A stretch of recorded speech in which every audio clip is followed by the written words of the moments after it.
guys, it's Sarah from Just My Typewriter, and I'm back today with another electric typewriter. Now, I don't talk about electric typewriters very often on this YouTube channel, but what's really interesting is that there's just as much variety in electric typewriters as there are in manual typewriters. So today I want to go over one of the electrics in my collection. So this is my electric Olympia MR-12 typewriter from about the 1980s. When I first started collecting in about 2018, I was looking for any cheap typewriter I could find on Facebook Marketplace. I ran across this posting with 2 typewriters and a typewriter stand listed for about $40, pretty close to where I lived, and I decided to go for it.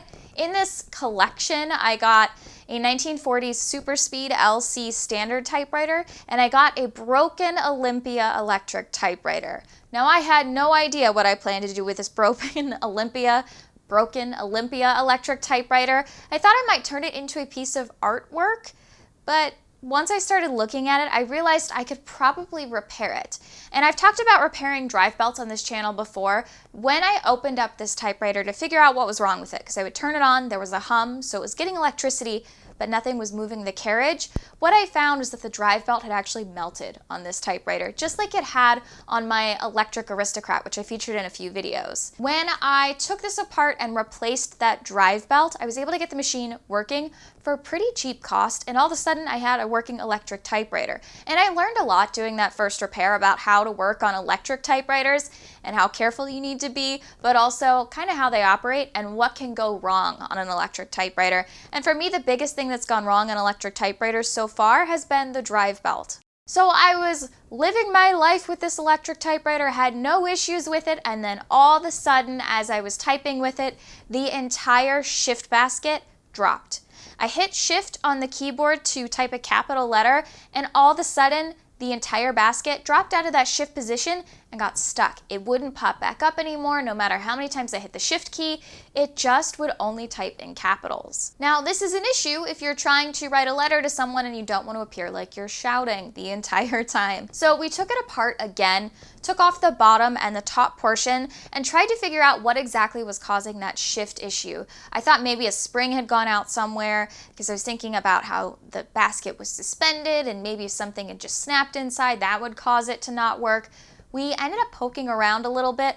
I have no idea what we did, but somehow we clicked something and all of a sudden the shift basket would go up and down again. So I was satisfied with it, didn't question it, and I put it back together. This is also about the time where I started using Simple Green pretty seriously on my machines, and I also did a really deep Simple Green clean on this cream area of the typewriter, and I realized it was just covered in nicotine. So I did that Simple Green on this plastic outer piece and really cleaned up the outside, and I put it back into commission. Then I was filming my Olympia type test, which I'll link down below, and while I was doing the type test, once again that shift basket dropped, and I had no idea what to do.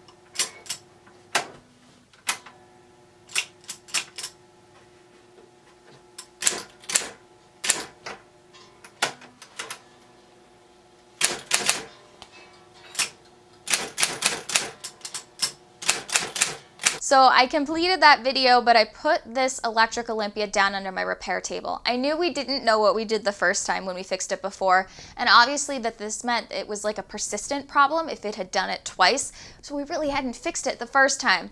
And it sat under my table for probably a year. I didn't want to touch it, I didn't want to mess it up, and I didn't know what we were doing. And about a year after setting it under that table, I was in the middle of another repair project that I had gotten frustrated by, so I decided to switch gears and try a different typewriter. So we took it apart again, and what we noticed is there's this little bar underneath all the type slug levers on the keyboard side that presses down as it's typing in shift. And there's this little square on the left side of this bar that the shift button actually slots into. And it was gunked up with a ton of oil. And it just like was gummy. It kind of looked like it had like silly putty in there just because oil had kind of gunked up that area over time. And it meant that the shift button was slipping. Try saying that 5 times fast. The shift button was slipping in and out of that slot. And so it wasn't always engaging the shift back up just because it was slipping out of that area. So all we had to do was clean that up, slot the shift back in, and the basket now moves pretty freely. So we had repaired it and I had learned what was going wrong in the first place so I could repair it again if it ever decided to drop. So that was a pretty easy repair to kind of fix that persistent shifting problem. And now this Olympia electric typewriter works perfectly fine. This does showcase why it's important to clean your typewriters, and it also showcases why you shouldn't always use oils that are going to gum up areas over time. It's important to keep your typewriter clean and dust-free. Dust can get in there and mess up your mechanisms. Oil or sticky rubber things that corrode over time can also do this to your machine. So if I had cleaned that properly or knew how to clean that the first time around, I wouldn't have had that shifting issue again. So it's really important to keep your machines nice and clean and protected, which is why when I'm not using a machine like this, it goes back into its case. So after a year of waiting around, really simple clean, I had a working electric MR-12 Olympia typewriter. Now, what's really interesting about this typewriter, at least to me, is that I haven't been able to find a lot of other examples of this very specific body design in the Olympia line on the typewriter database. Now, we've done a couple typewriter database explorations here before, and one thing I've noticed is when we get into the later era typewriters, things like late 70s into the 80s, there aren't a ton of examples listed in the typewriter database. And there could be a variety of reasons for that. It could be that people just don't think that they're as antique or vintage looking to throw into the typewriter database. It also could be that people just don't bite on those machines personally when they find them. So I went looking in the typewriter database and I couldn't find any MR-12 Olympia typewriters listed under Olympia, and I also couldn't find them under the Japanese maker of Olympia typewriters, which was Nakajima. That is the same company that made my Royal Safari, which I had in a video a few videos ago. That would be a typewriter from the 80s, which was a little ultra portable typewriter. Nakajima took designs for other companies and manufactured some of their typewriters, and they also manufactured some of the Olympia electrics, but I couldn't find an exact dupe or match of my MR-12 in the database. Now, the ER-12, which is an Olympia electric typewriter manufactured by Olympia, looks pretty similar, but there's one distinct difference, and that's that this MR-12 has a manual return lever. So it has this little lever across the top, which is your enter button, but as a carriage lever, and that's the same that you would get on a manual typewriter, but on the ER-12, which looks a lot like this, minus the carriage lever, they have a button on the keyboard that says return or enter. So I've decided that MR stands for manual return and ER stands for electric return. So this is kind of the same design as that, but it has the manual carriage return lever option. I find that really interesting across electric typewriters. The biggest difference to me across some of these styles of electric typewriters is some of them look a lot more like manual typewriters than others, and that's because of the inclusion of a manual carriage return. I have a few typewriters in my collection that have that manual carriage return. I'm thinking specifically of my Smith Corona Electra 120. It has a nice carriage return lever across the top, and it makes it look like a typical classic 12 Smith Corona typewriter. But I also have later model Smith Corona typewriters that don't have a manual return. I'm thinking of the Electra CT, which just has an enter button right there on the keyboard that will electronically return your carriage for you. Now, in the case of both of those kind of typewriters, the manual return and the electric return, the carriage still does move around, so that top piece does move.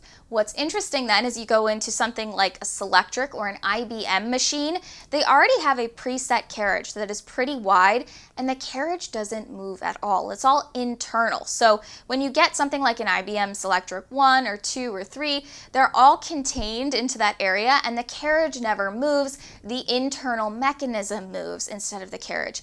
So I think that's a really interesting development as you're looking at electronic typewriters, the difference between a manual return and an electric return, and carriages that move versus once you get into those bigger desk models, carriages that are preset with the mechanism that moves inside instead of the carriage.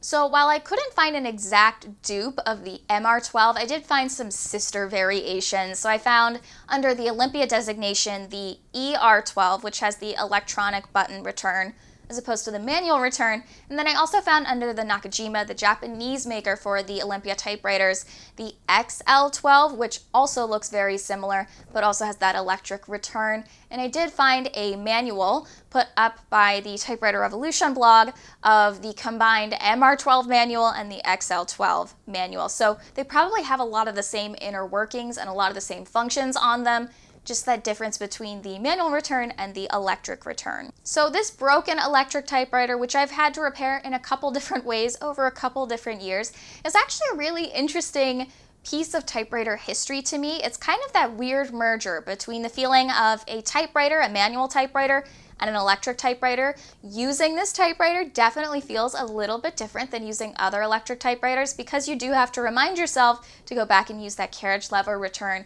as opposed to just hitting enter on the keyboard. So I did want to sit down and do a little bit of a type test for you now that the shift button is working, and we can do a type test where it's not going to drop the basket, hopefully in the middle of it. So here's a little bit of footage of that.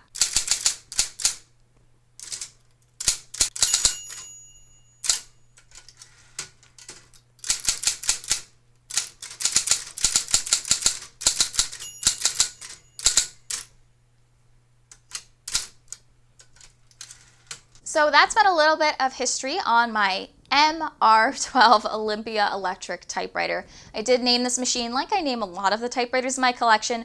This is Nora, after Nora Ephron, because there is an Olympia, I think, deluxe report electric typewriter in You've Got Mail, which is one of my favorite movies. And one of the characters actually talks about how much he loves his typewriter, so much so that he bought 2 of them. And I thought that this typewriter looked really similar, which is why I was interested in it in the first place. So I've named this typewriter Nora. If you're interested in more typewriter content, specifically on electric typewriters, I will list a few of the videos I referenced today down below so you can check those out.